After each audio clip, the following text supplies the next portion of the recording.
Our next topic is foreign policy. Candidates, you may not have seen the late developing news today. Our Fox Pentagon team broke earlier this evening about a top Iranian general traveling to Moscow to meet with Russian President Vladimir Putin. His name is General Qasem Soleimani. He's blamed for hundreds of U.S. troops' deaths in Iraq and Afghanistan. His trip to Russia appears to directly violate UN Security Council resolutions to confine him to Iran. So, Mr. Trump, if you were president, how would you respond to this? I would be so different from what you have right now, like the polar opposite. We have a president who doesn't have a clue. I would say he's incompetent, but I don't want to do that because that's not nice. But if you look at the deals we make, whether it's the nuclear deal with 24-hour periods, and by the way, before you get to the 24 hours, you have to go through a system. You look at Sergeant Bergdahl. We get Bergdahl, a traitor, and they get 5 of the big, great killers, leaders that they want. We have people in Washington that don't know what they're doing. Now, I agree. Now, with Iran, we're making a deal. You would say, we want him. We want him. We want our prisoners. We want all these things. We don't get anything. We're giving them $150 billion plus.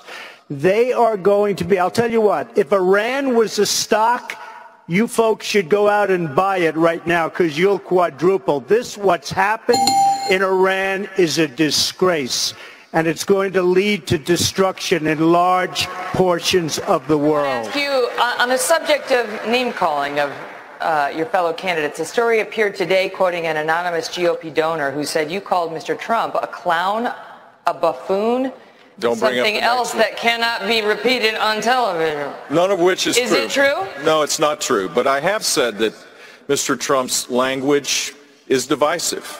I want to win. I want one of these people here, or the ones at 5 o'clock, to be the next president of the United States. We're not going to win by doing what Barack Obama and Hillary Clinton do each and every day, dividing the country, creating a grievance kind of environment. We're going to win when we unite people with a hopeful, optimistic message. I have that message because I was a governor of a state that saw people lifted up because we had high sustained economic growth. Our economy grew at double the rate of the nation. We created 1.3 million jobs. We led the nation 7 out of those 8 years. We were only one of 2 states that went to AAA bond rating. I cut taxes $19 billion. If you do that and apply conservative principles the right way, you create an environment where everybody rises up. That's how we're going to win, campaigning in places to give people hope that their life is better because too many people are suffering today in America. Trump, you talked a lot about how you are the person on this stage to grow the economy. I want to ask you about your business record. Trump corporations, casinos and hotels, have declared bankruptcy 4 times over the last quarter century. In 2011, you told Forbes magazine this: I've used the laws of the country to my advantage. But at the same time, financial experts involved in those bankruptcies say that lenders to your companies lost billions of dollars. Question, sir, with that record, why should we trust you to run the nation's business? Because I have used the laws of this country just like the greatest people that you read about every day in business have used the laws of this country, the chapter laws, to do a great job for my company, for myself, for my employees, for my family, etc. I have never gone bankrupt, by the way. I have never. But out of hundreds of deals, but sir, excuse me, that's your line, but your companies have gone bankrupt. What am I saying? Out of hundreds of deals that I've done, hundreds, On 4 occasions, I've taken advantage of the laws of this country, like other people. I'm not going to name their names because I'm not going to embarrass, but virtually every person that you read about on the front page of the business sections, they've used the law. The difference is when somebody else uses those laws, nobody writes about it. When I use it, they say, oh, Trump, Trump, Trump. The fact is, I built a net worth of more than $10 billion. I have a great, great company. I employ thousands of people, and I'm very proud of the job I did. Again, Chris, hundreds and hundreds of deals. 4 times I've taken advantage of the laws, and frankly, so has everybody else in my position. Well, sir, let's just talk about the latest example, which is Trump Entertainment Resorts, which went bankrupt in 2009. In that case alone, lenders to your company lost over $1 billion and more than 1,100 people were laid off. Well, is that the way that you run the country? Let me just tell you about the lenders. First of all, these lenders aren't babies. These are total killers. These are not the nice, sweet little people that you think, okay? You know, I mean, you're living in a world of the make-believe, Chris. You want to know the truth. And I had the good sense to leave Atlantic City, which, by the way, Caesars just went bankrupt. Every company, Chris can tell you, every company virtually in Atlantic City went bankrupt. Every company. And let me just tell you, I had the good sense, and I've gotten a lot of credit in the financial pages. 7 years ago, I left Atlantic City before it totally cratered, and I made a lot of money in Atlantic City, and I'm very proud of it. I want to tell you that. Very, very proud of it. Senator, and by the way, this country right now owes $19 trillion, and they need somebody like me to straighten out that mess. Series of questions deals with Obamacare and the role of the federal government. Mr. Trump, Obamacare is one of the things you call a disaster. Complete disaster, yes. Saying it needs to be repealed and replaced. Correct. Now, 15 years ago, you called yourself a liberal on health care. You were for a single-payer system, a Canadian-style system. Why were you for that then, and why aren't you for it now?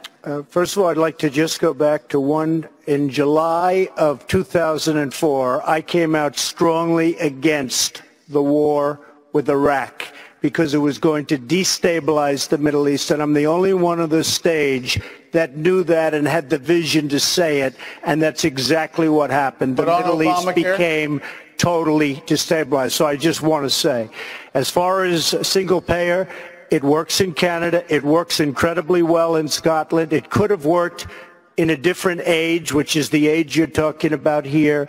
What I'd like to see is a private system without the artificial lines around every state. I have a big company with thousands and thousands of employees, and if I'm negotiating in New York or in New Jersey or in California, I have like one bidder.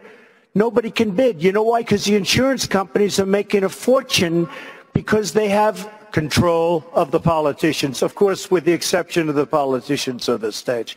But they have total control of the politicians. They're making a fortune. Get rid of the artificial lines, and you will have yourself great plans. And then we have to take care of the people that can't take care of themselves, and I will do that through a different system. Hey, Mr. Trump, hold on one second. I got a news flash. I know. Hold on, Senator Paul. News flash. The Republican Party's been fighting against a single-payer system for a decade. So I think you're on the wrong side of this if you're still arguing for a single-payer system. I don't think you heard me. You're having a hard time tonight. All right, Mr. Trump, it's not just your past support for single-payer health care. You've also supported a host of other liberal policies. You've also donated to several Democratic candidates, Hillary Clinton included, Nancy Pelosi. You explained away those donations, saying you did that to get business-related favors. And you said recently, quote, "When you give, they do whatever the hell you want them to do." You better believe it. So what specifically did they do? If I ask them, if I need them, you know, most of the people on this stage I've given to, just so you understand. A lot of money. Not me. Not me. But you're welcome to give me a check, Donald, if you'd like. Many of them. Actually, to be clear, That's he right. supported Not Charlie Crist. Not Mike. Gave Charlie But I have... Donald, if you end your campaign, I hope you will give to me. Good. Okay. Sounds good. Sounds good to me, Governor. I will tell you that our system is broken. I give to many people. Before 2 months ago, I was a businessman. I give to everybody. When they call, I give. And you know what? When I need something from them 2 years later, 3 years later, I call them. They are there for me. And that's a broken system. So what'd you get from Hillary Clinton and Nancy Pelosi? Well, I'll tell you what. With Hillary Clinton, I said, be at my wedding, and she came to my wedding. You know why? She had no choice because I gave. I gave to a foundation that, frankly, that foundation is supposed to do good. I didn't know her money would be used on private jets going all over the world. It was. But... Okay. Mr. Trump, thank you. Hold on. We're gonna move on. We'll come back to you, Governor Walker. Just 1 second on this, though. We spend a lot of time talking about Hillary Clinton and pitting us back and forth. Let's be clear. We should be talking about Hillary Clinton on that last subject, because everywhere in the world that Hillary Clinton touched is more messed up today than before she and the president. We have many questions to come. We're going to switch topics now and talk a bit about terror and national security. Governor Christie, you have said that Senator Paul's opposition to the NSA's collection of phone records has made the United States weaker and more vulnerable, even going so far as to say that he should be called before Congress to answer for it if we should be hit by another terrorist attack. Do you really believe you can assign blame to Senator Paul just for opposing the bulk collection of people's phone records in the event of a terrorist attack? Yes, I do. And I'll tell you why. Because I'm the only person on this stage who's actually filed applications under the Patriot Act, who have gone before the the Foreign Intelligence Service Court, who has prosecuted and investigated and jailed terrorists in this country after September 11th. I was appointed U.S. Attorney by President Bush on September 10th, 2001, and the world changed enormously the next day. And it happened in my state. This is not theoretical to me. I went to the funerals. We lost friends of ours in the Trade Center that day. My own wife was 2 blocks from the Trade Center that day at her office, having gone through it that morning.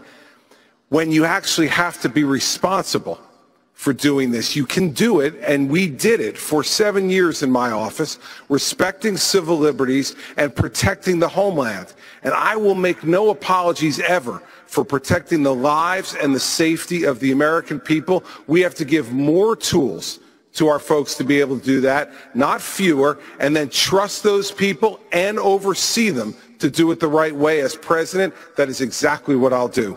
Megan, may I respond? Go ahead, sir.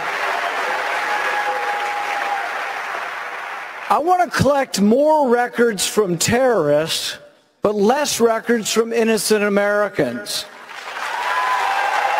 The Fourth Amendment was what we fought the revolution over. John Adams said it was the spark that led to our war for independence. And I'm proud of standing for the Bill of Rights, and I will continue to stand for the Bill of Rights. And Megan, that's a completely ridiculous answer. I want to collect more records from terrorists, but less records from other people. How are you supposed to know, Megan? Use the Fourth Amendment. How are you supposed to? Use the Fourth I'll tell you how you get a warrant. Let me tell you something. Get a judge to sign a warrant. Senator. Wait, Governor Christie, make your point. Listen, Senator, when you're sitting in a subcommittee just blowing hot air about this, you can say things like that. When you're responsible for protecting the lives of the American people, then what you need to do is to make sure that you use the system the way it's supposed to work. Here's the problem, Governor. You fundamentally misunderstand the Bill of Rights. Every time you did a case, you got a warrant. from a judge. I'm talking about searches without warrants, indiscriminately of all Americans' records, and that's what I fought to end. I don't trust President Obama with our records. I know you gave him a big hug, and if you want to give him a big hug again, go right ahead.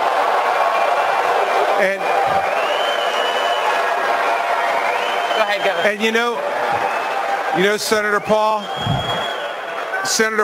the hugs that I remember are the hugs that I gave to the families who lost their people on September 11th. Those are the hugs I remember, and those had nothing to do with politics, unlike what you're doing by cutting speeches on the floor of the Senate, then putting them on the internet within a half an hour to raise money for your campaign, and while still putting our country at risk. All right, we're going to cut it off there. We have plenty more we want to get to. Mr. Trump, it has not escaped anybody's notice that you say that the Mexican government is sending criminals, rapists, drug dealers across the border.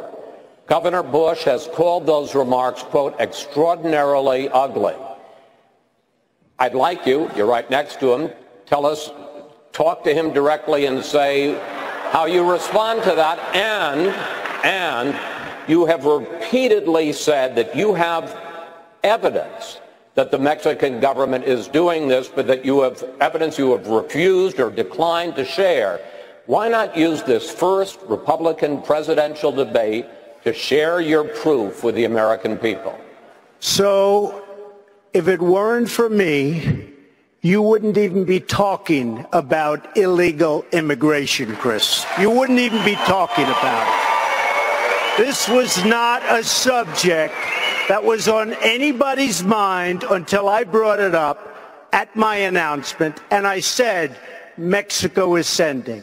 Except the reporters, because they're a very dishonest lot, generally speaking, in the world of politics, they didn't cover my statement the way I said it. The fact is, since then, many killings, murders, crime, drugs pouring across the border, our money going out and the drugs coming in. And I said, we need to build a wall, and it has to be built quickly. And I don't mind having a big, beautiful door in that wall so that people can come into this country legally. But we need, Jeb, to build a wall. We need to keep illegals out. Mr. Trump, I'll give you 30 seconds. I'll give you 30 seconds to answer my question, which was, what evidence do you have, specific evidence, that the Mexican government is sending criminals across the border? 30 seconds. Border Patrol, I was at the border last week. Border Patrol people that I deal with, that I talk to, they say this is what's happening because our leaders are stupid. Our politicians are stupid. And the Mexican government is much smarter, much sharper, much more cunning, and they send the bad ones over because they don't want to pay for them. They don't want to take care of them. Why should they when the stupid leaders of the United States will do it for them? And that's what's happening, whether you like it or not. Mr. Trump, one of the things people love about you is you speak your mind and you don't use a politician's filter. However, that is not without its downsides, in particular when it comes to women. You've called women you don't like fat pigs, dogs, slobs, and disgusting animals. Your Twitter account... Only Rosie O'Donnell. No, it wasn't.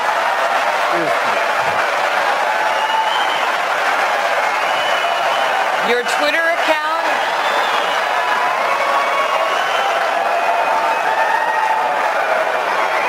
Thank you. For the record, it was well beyond Rosie O'Donnell. Yes, I'm sure it was. Your Twitter account has several disparaging comments about women's looks. You once told a contestant on Celebrity Apprentice it would be a pretty picture to see her on her knees. Does that sound to you like the temperament of a man we should elect as president? And how will you answer the charge from Hillary Clinton, who is likely to be the Democratic nominee, that you are part of the war on women? I think the big problem this country has is being politically correct. I've been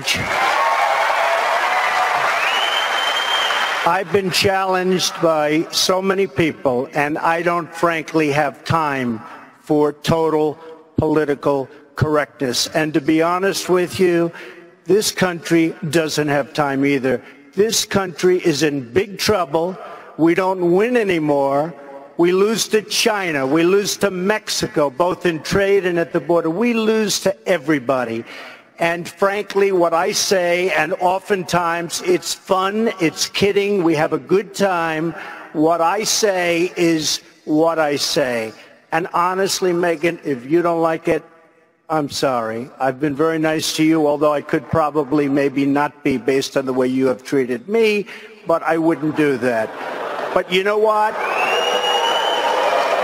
We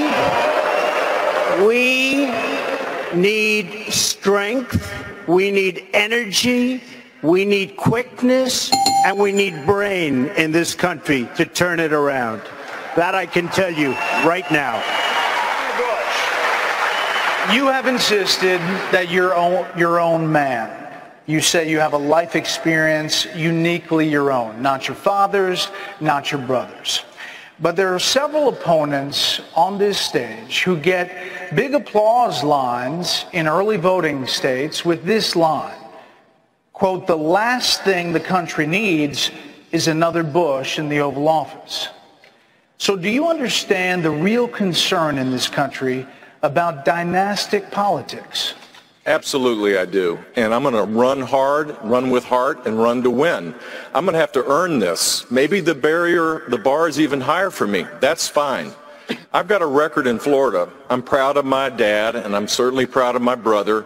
In Florida, they call me Jeb because I earned it. I cut taxes every year, totaling $19 billion. We balanced every budget. We went from $1 billion of reserves to $9 billion of reserves. We were one of 2 states that went to AAA bond rating. They call me Vito Corleone because I vetoed 2,500 separate line items in the budget. I'm my own man. I govern as a conservative, and I governed effectively.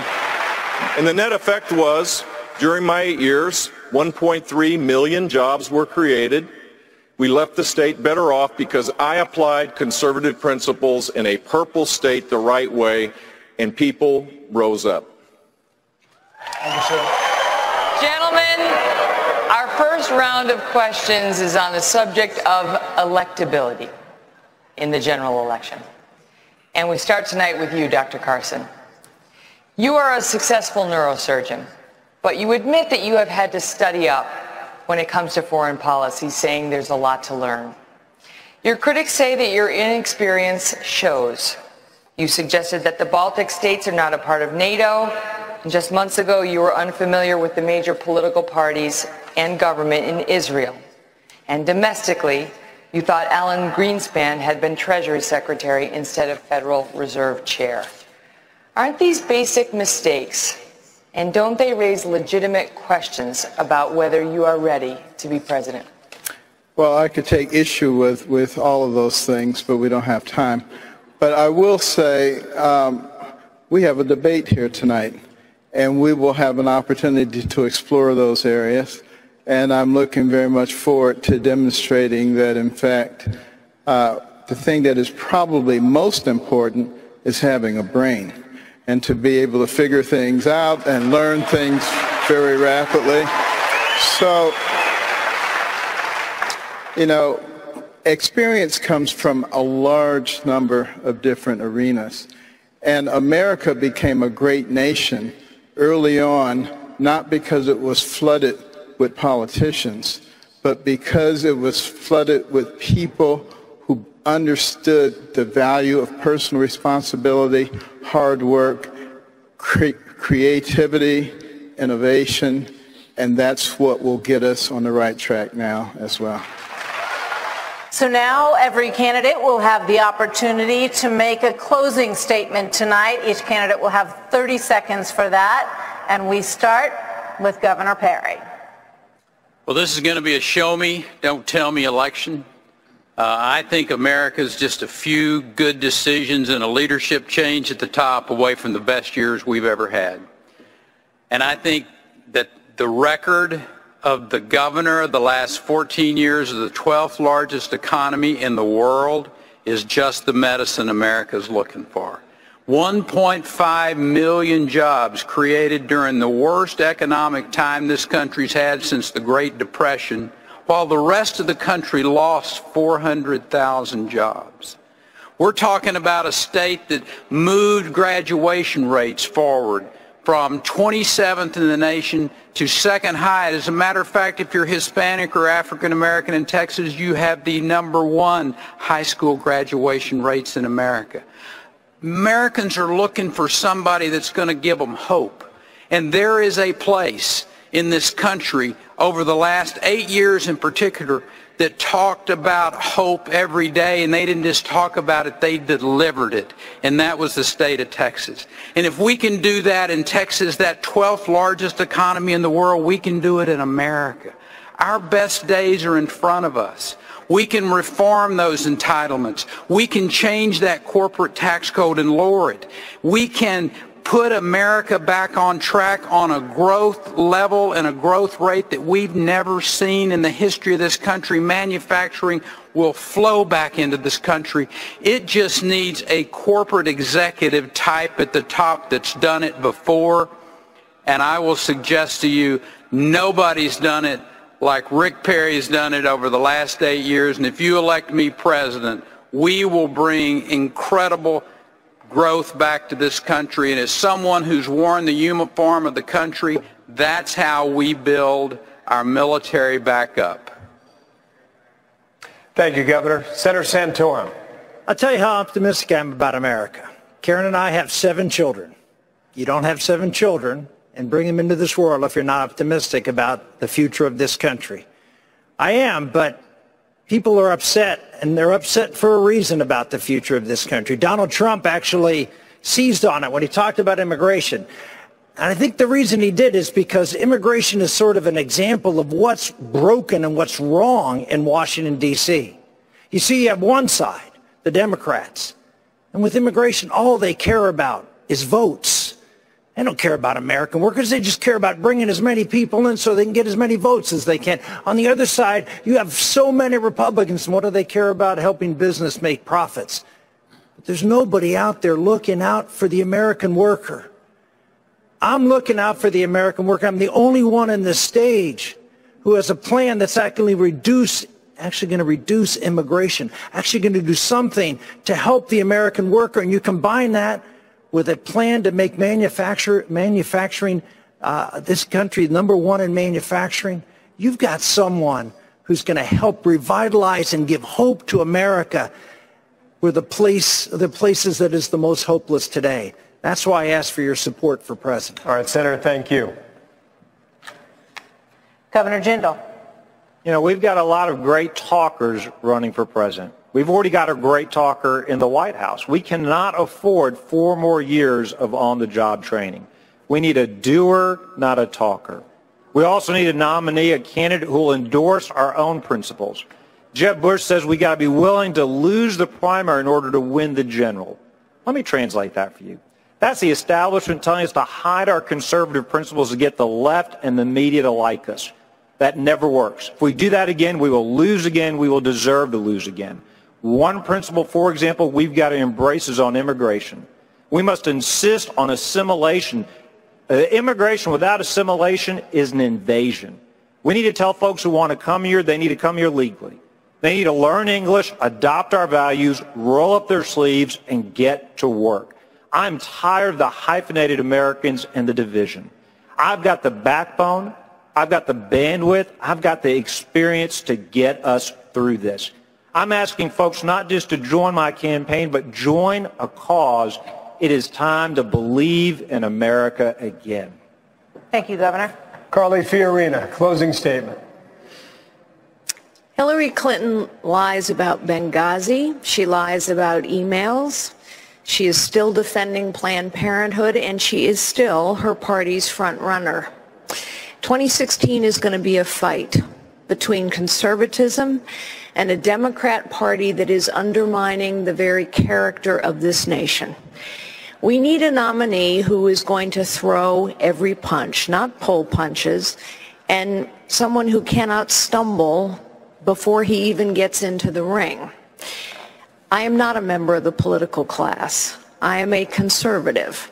I can win this job. I can do this job. I need your help. I need your support. I will, with your help and support, lead the resurgence of this great nation. Thank you. Thank you. Senator Graham. We need somebody ready to be commander-in-chief on day one, who understands there are no moderates in Iran. They've been killed a long time ago. That the Ayatollah is a radical jihadist who really means it when he chants death to America, death to Israel. And this deal is giving him a pathway to a bomb, a missile to deliver it, and money to pay for it all. We need a president who can solve our problems, bring us together. We're becoming Greece if we don't work together. At the end of the day, ladies and gentlemen, our best days are ahead of us only if we work together, and I intend to put this country on a path of success by working together and doing the hard things that should have been done a very long time ago. Thank you. To Governor Pataki, closing statement now. With all the candidates, why me? My background is different. I look at Washington and I hear the talk and I see the promises, and it seems nothing ever changes. Washington gets bigger, taxes get higher, and the American people feel more distanced from our government.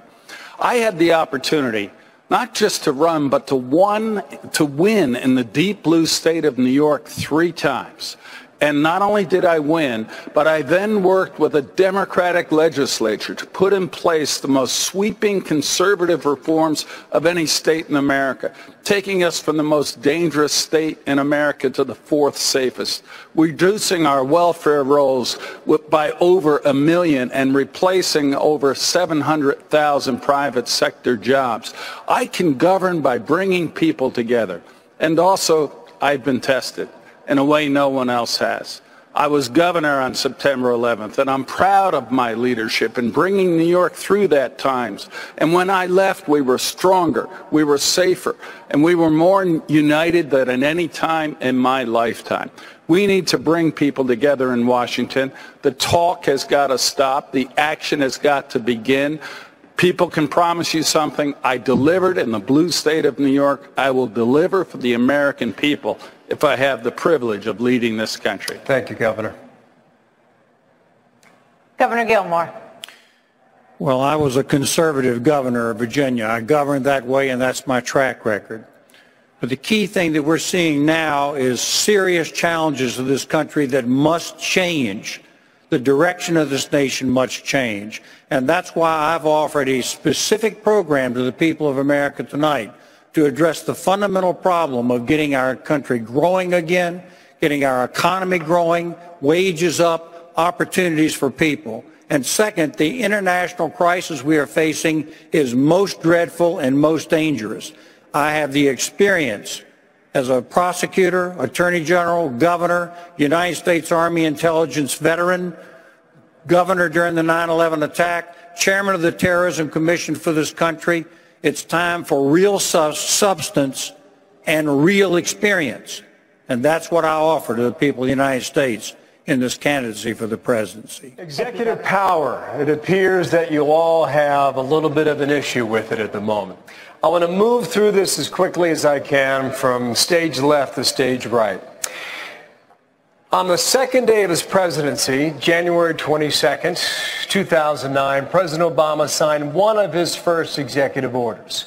That was close Guantanamo Bay in Cuba, still open today. What would be your first executive order? Governor Gilmore, start. Well, it's not a matter of what the first executive order would be, Bill. The matter is what orders exist now that shouldn't exist. The president has done an executive order with respect to illegal immigration that is illegal, and it creates a contempt for the law, for the rule of law. If I were the President of the United States, I'd go and look at every executive order that exists right now and determine which ones want to be voided, because the President shouldn't be legislating, not through that vehicle or any other. We should be relying upon the leadership of the Congress to pass the laws. Senator Graham. Change the Mexico City policy, not take one dime of taxpayer money to fund abortion organizations overseas, and restore the NSA that's been gutted. We're going dark when it comes to detecting the next attack. We have gutted our ability to detect the next attack, and I would not stand for that as President of the United States. I'd take the fight to these guys, whatever it took, as long as it took. Governor Jindal, your first executive order would be the White House would be what? To repeal these unconstitutional legal orders, whether it's amnesty or whether it's this president going around the Congress, whether it's an Obamacare, to restore the rule of law. I'd also go after these sanctuary cities, do everything we can to make sure that we're actually prosecuting and cutting off funding for cities that are harboring illegal aliens. And then finally, making sure the IRS is not going after conservative or religious groups. I would sign an executive order protecting religious liberty, our First Amendment rights, so Christian business owners and individuals don't face discrimination for having a traditional view of marriage. Governor Perry. It's going to be a pretty busy day, but that Iran negotiation is going to be torn up on day one, and we're going to start the process of securing that border. I'm also going to take a bottle of Whiteout with me to get started on all those executive orders that Mr. Obama has put his name to. That will be a long day. It will be a long day. Senator Santorum? Just ditto that. We're going to suspend, I've said this for 4 years, we're going to suspend and repeal every executive order, every regulation that costs American jobs and is impacting our freedom. And second, the First Amendment Defense Act, which is protecting religious liberty. If it's not passed by then, which I suspect it won't because the president will veto it, I will institute an executive order to make sure the people of faith are not being harassed and persecuted by the federal government for standing up for their religious beliefs. First order, Carly Fiorina. I agree with my colleagues. We need to begin by undoing, I would begin by undoing a whole set of things that President Obama has done, whether it's illegal amnesty or this latest round of EPA regulations. But let me go back to something that's very important.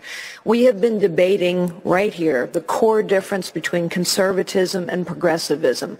Conservatives, I am a conservative because I believe no one of us is any better than any other one of us. Every one of us is gifted by God, whether it is those poor babies being picked over or it's someone whose life is tangled up in a web of dependence. Progressives don't believe that. They believe some are smarter than others, some are better than others, so some are going to need to take care of others. That is the fight we have to have, and we have to undo a whole set of things that President Obama has done that get at the heart of his disrespect and disregard for too many Americans. Governor Pataki. Bill, I defeated Mario Cuomo. In the first day in office, my first executive order, I revoked every one of the executive orders that he had enacted over the prior 12 years. I would do that to Barack Obama's executive orders, but I'd sign a second one, as I did in New York as well, having a hard hiring freeze on adding new employees except for the military or defense-related positions. I signed that executive order. When I left, the workforce in New York State had been reduced by over 15%. We can do that in Washington. I will do that in Washington. Thank you all.